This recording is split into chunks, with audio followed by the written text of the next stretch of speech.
Welcome to the Great Lakes Fishing Podcast. Today we're joined by Captain David Protzmann from Fishin Charters in Port Washington, Wisconsin on Lake Michigan.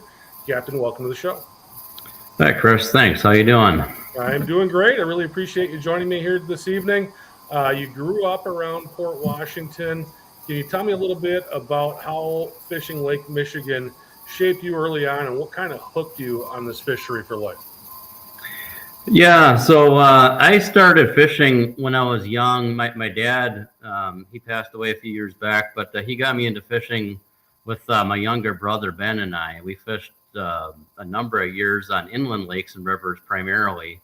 And then we started dabbling into trout and salmon fishing on Lake Michigan kind of when I was in high school. I was probably about 16 years old or so when I started getting into that a little bit. My dad bought our first boat when I was 12. I think I was 11 or 12. I can't remember for sure. But so we fished out of a 14-foot Starcraft aluminum boat on inland lakes and rivers. And then he bought a bigger boat a little bit, a few years later. And then I bought my first boat back about 15 years ago. And I actually still use that boat. It's a 17-foot Starcraft.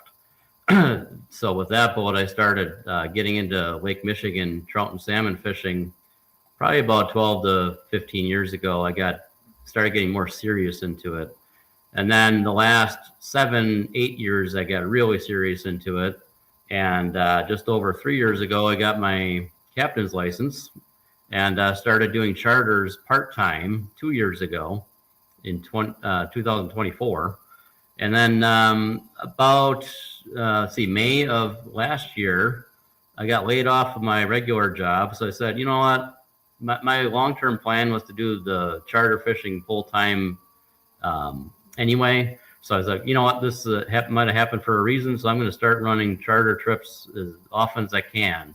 So I started running them full-time last year, towards the end of May, early June. And my plan is to run as many as I can this year.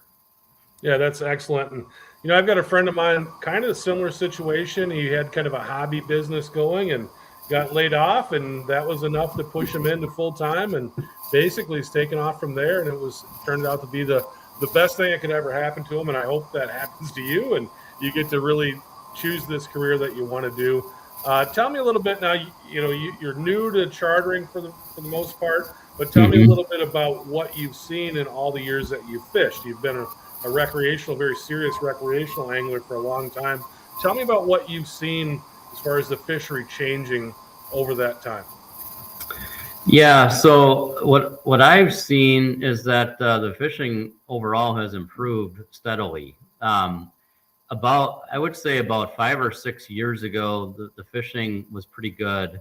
And ever since then, it's gotten a little bit better seemingly every year. The last couple of years have been phenomenal. Prior to 2021, I thought that the fishing was, a little hit or miss with the king salmon, the coho salmon, and the rainbow trout and the Lakers. I would say especially the last 2 or 3 years, the coho salmon have been extremely abundant around Port Washington area and along the entire western lakeshore, in fact, of Lake Michigan. Starting in March, typically they start their migration pattern down from Indiana and move north. They usually arrive in Port Washington sometimes as early as late April, but usually early May is when they start arriving in big schools. So the coho fishing up here is phenomenal. And the king salmon the last few years has been really good as well, very steady. The kings usually start arriving in June typically, sometimes late May. And the last couple of years, I would say the king salmon fishing has been, top notch. In fact, I caught my biggest king salmon of my life, a 30-pounder. That was August of 23, I think it was, 2023. Yeah, that August king bite down there can be crazy. I think what people really think about, though, when they think about fishing in your area, though, is that real big coho bite early in the year. Can you tell me about, like, if somebody wanted to go do a trip at Port Washington and target the best time to go chase those cohos, when would you say that is? I would say Memorial Day, give or take a couple of weeks. Usually mid-May is a pretty safe bet. So mid-May through early June is generally really good. Sometimes it starts, like I said, even earlier, like maybe even May 1st, but that's going to be dependent, I think, primarily on the weather and when the cohos just decide to show up. This winter has been cold, at least over the last few weeks. We're finally starting to warm up, so hopefully that'll be a good thing, with the spring fishing. And but yeah, I would say mid-May is what I would do if I was coming from out of state or someplace. I would try to target around then, because usually the coho salmon are tight to shore in 40 feet or less of water. Typically in that 20 to 40, 45 feet of water is where you'll get them that time of year. And then as the spring progresses, they start migrate. Oftentimes, not always, but oftentimes they start migrating out into a little bit deeper water. So you might catch them in 70 or 80 feet one day. And then sometimes there's big schools that go out to even about 200 to 250. Those schools can be fun to catch too. But last year I never had to touch 200 feet of water to catch cohos at all. It was all shallow stuff, primarily less than 100 feet of water. And like I said, in May, it was mostly 20 to 40 feet, I would say. Tell me a little bit about what the structure is like around Port Washington. When you leave port, what does that look like as far as, what's surrounding you when you get out when you leave the harbor? Yeah, Port Washington is kind of like a transition area. To the south, there's pretty steep bluffs, and a little bit to the north of the harbor. And then as you go north, it turns into beach, like sand beach. So there's a lot of lake cottages and lake houses and things like that. And then there's also a state park that is about 7 miles or so to the north of Port Washington, called Harrington Beach State Park. And the fishing around that area, it's like right off of a point. So fishing in that area is often really good because there's some real sharp breaks. So that's a good area to target if somebody were to come from out of town or whatever, trail with their own boat. You'll find me fishing there quite often during the summer, especially. And at that point, you're targeting kings, I'm assuming. And tell me a little bit about what that program looks like. What do you got out for rods? What are you running? Yeah, so for a midsummer king program, I'm going to be, on a charter trip. I'm going to be running 3 downriggers, 4 divers, and depending on how many customers are on board, anywhere between 2 to 4 boards, planer boards per side. So somewhere in that 11 to 15 rod program. Of course, if I only have a couple of customers on board, we can't run that many lines. It's 3 per person. But in any event, my middle downrigger, my center downrigger, is almost always going to be my deepest rod. For sure, the deepest of my 3 riggers. Sometimes I'll run a low wire dipsy deeper than my center rigger, but my center rigger is going to have either an 11-inch paddle with a fly, or a vegan rig, or even a squid rig that one of the other captains got me onto last year. Sounds something from the past, but that worked quite well. 11-inch paddle with a squid behind it. My other riggers usually will have spoons. Sometimes I'll throw a plug on one of them and then a spoon on the other one. Typically Magnum spoons, but sometimes I'll go with standard spoons on the riggers. Various colors. I like moonshine. I like Dreamweaver. I like Silver Streak. I run all kinds of stuff. And then on my, I'll run 2 dipsies per side. Usually the low or the deepest ones will be a wire diver, and usually they will have a flasher fly, the 8-inch flasher with a fly behind it. My high dipsies, it depends. Sometimes I'll run 2 other wire divers as my high dipsies, and then likely would have one with a flasher fly and one with a spoon. Or sometimes if the fish are a little higher in the water column, I'll actually run 2 slide divers as my high dipsies. And then if I do that, it's usually 2 spoons or a spoon and a plug. Then my planer boards, for a midsummer king salmon program, I'll run a couple of lead cores usually as my high lines, and then it's going to be coppers as my deeper lines. So maybe a 7 color on one side is my high line, and maybe a 6 color or a 10 color might be my high line on the opposite side, or even a 5 color. And then the inside planer boards will be anywhere between a 150 to 450 coppers. I got everything in between. And usually those are almost always going to have spoons. Sometimes I'll throw a plug out. With that clear water you guys are facing in that area, how long of leads are you running behind your downrigger balls when you're running your spoons? My spoons, we usually start in the morning. We usually start around 30 to 35 feet of water, or I'm sorry, 35 feet behind the ball. Sometimes we'll tighten it up a little bit, but as the sun comes up, as the morning progresses, we'll stretch that back typically, 40, even 50, 60 feet back. Or I might even run a secret weapon rig on one of the riggers where I have a 2 colors of lead core on the rigger, so that'll stretch it back even further. That's 60 feet on the lead core plus 20-30 foot leader, mono leader on the lead core, so that's stretched back about 100 feet or so. There's days we kind of wish we could all go out there and be heroes, but on the tough days, how do you kind of get through your day? What kind of adjustments do you make to try to get that bite going when things maybe aren't going as well as you'd like them to?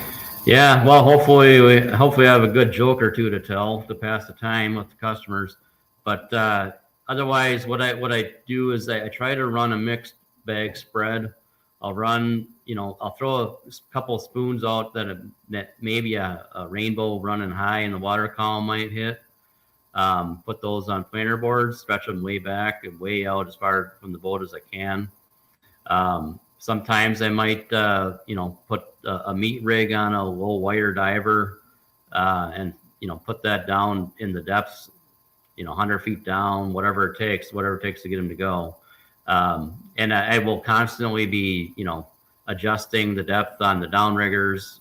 I might even pull a downrigger or 2 if I think, the fish might be getting put off by the, what we're running behind the boat to kind of run stealth mode a little bit. And I might even pull a dipsy or 2 just to kind of clean things up a little bit. Sometimes that works. The other thing that I do is I will actually just, sometimes I'll just start changing lures especially on my board lines. I like reeling those in and then sending them back out, whether I change it or put the same lure back out. I think that just simply reeling it in and sending it back out oftentimes will trigger bites. I've seen it happen way too often where I just don't think it's a coincidence. I think that triggers them. Yeah. So sometimes a slower day that'll help. Yeah, very well could. Tell me about, I know a lot of charters, if things aren't going so hot, maybe they'll chase after some Lakers to kind of get some action going. What's the Laker bite like around your area? It's okay. It's not, I wouldn't say the lake trout fishery is as good as it is to the south, like Milwaukee, Chicago area, and even south of that. But it's okay. You'll catch them. I don't run a full Laker program very often. If I only would if I can't get anything else to go, but I will run some baits that Lakers like. Sometimes I'll throw, a spin and glow behind a paddle or a flasher or something like that. Or I have a number of different spoons that I've caught lake trout on quite often. Sometimes even just throwing out like a 450 copper or something with a mag spoon. Something like a green Hulk or maybe a bad toad. I've caught a number of Lakers on those types of things. So you just, fish a little bit deeper, and sometimes you'll get them to go. How about steelhead? What's the steelhead bite like? And if someone wanted to go chase those in your area, when's the best time to do it? Yes, the steelhead fishing is quite good around Port Washington. The best time to chase them is probably the month of August, but I've caught them as early as April and as late as the very end of October. In fact, I had a charter this past season that we caught mostly rainbows, and it was my last charter of the year. It was mid-October, but I've caught them even later than that in my smaller boat too. As far as what to run, what I would typically do, especially a summer pattern, is I would run out a little deeper. If you're going to chase rainbows, typically 150 to even 300 feet of water or more. But I would start in about 150. A lot of times you'll get them in that 150 to 200 foot range. Not all the time, but a lot of time that's where they'll be roaming. And when you're doing that, I would target the higher portions of the water column, typically the top 30 feet. Run your 2 colors, 3 colors, 5 colors, that type of stuff on leadcore and put them behind a planer board. Sometimes you'll get them on divers too. They'll eat just about anything that looks good, flash or fly, that type of deal. So yep, and slide divers too. I love slide divers. I catch a lot of rainbows on those as well with spoons. Tell me a little bit about the brown trout fishing. You said you fish late into October chasing those bows. Are you out doing the brown trout thing early in the year? Yes. I fished on my smaller boat because my charter boat has to go in storage by the end of October. Usually it gets pulled mid-October or so. And then I bring out my 17-foot Starcraft and chase browns. My brother and I do that. And then sometimes we'll bring a friend or whatever. And we started chasing them right around Thanksgiving this year, and we put the beat down on them, and did so again in December. January, I didn't go out for browns at all in January. It was so cold. I'm not necessarily a fair weather fisherman. I do the winter brown trout deal, but it was way too cold. Most days we had highs in the single digits, A warm day was like 12 degrees, but now it's finally starting to warm up.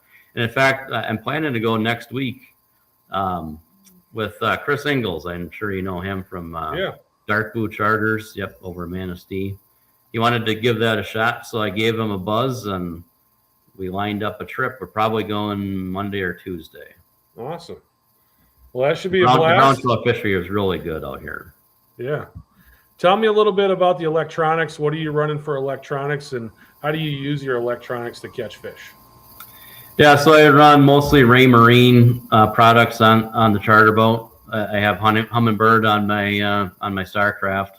The charter boat, I got all Ray Marine as far as depth finder, chart plotter, radar, all that stuff is all Ray Marine. My autopilot Ray Marine. And then, of course, fish hawk. I absolutely love my fish hawk. I run 2 of them. I run one on the charter boat. I run one on my Starcraft. I have the X2, the more portable option on my Starcraft.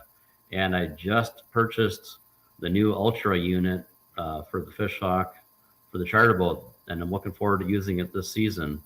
In the past, I've had the X4D.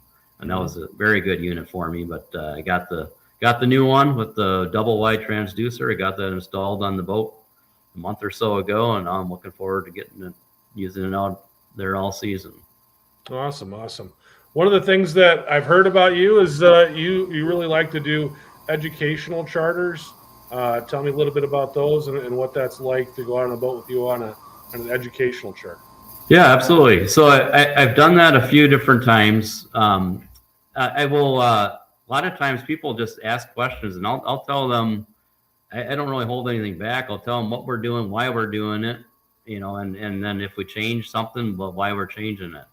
And I will ask people a lot of times when they're taking a charter, hey, what's your goal here? Do you want to learn about the fishery, or are you just gonna come around, catch a few fish, have a good time? You know what I mean? Either is fine with me. I don't care. It's their trip. They're paying for it. But if the customer wants to learn, a few tricks of the trade, I am more than happy and more than willing to share. Yeah. What would be your best piece of advice if you had somebody that came out that said, hey, I'm trying to set up my own boat here to get going, and I'd like to take a charter with you. What's a big chunk of advice that you think would really help somebody out to catch more fish out of Lake Michigan?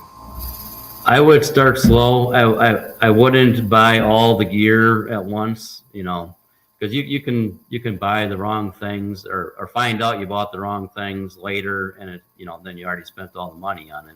So if you're just getting into it, I would, and you're rigging your boat, I would probably just start with one downrigger and learn how to use it, But even before a downrigger purchase, if you want to go cheaper, buy two braid, two rod and reel combos that you can run braid dipsy divers or divers on, and then start and learn how to run the dipsy diver. They're super simple to run, and it's an easy way to get into it without spending an arm and a leg, because this sport is extremely expensive.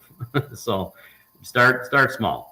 And then, buy a couple planer boards, one per side or maybe two per side. They're not terribly expensive. Buy a couple of those and a couple rods and reels that you can rig up. Maybe do, one or two leadcore lines, like maybe a 5-color and a 3-color, because those rods are good in the spring, and they're good most of the year until the, midsummer when the thermocline sets up real deep. Then maybe you won't do so well on those, but then they're good in the fall again for sure. They're in the especially when the salmon are staging for their spawning run, the kings that is, and then they're good in the winter too. If you happen to get out then.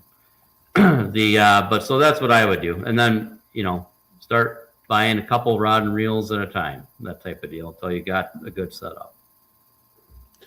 You're heading up to do a sports show this weekend. Tell me about your plans for the weekend. Yeah, so I'm leaving tomorrow, late afternoon, heading out to St. Cloud, Minnesota. It's the first time I've done this sports show, so hopefully it goes well. The show runs Friday, Saturday, Sunday, and I'll be driving back home with my fiance. She's coming out with me, and we'll be driving back home during the Super Bowl, so we'll have to catch it on the radio, I guess. Yeah. Well, you'll miss all the commercials. Yep.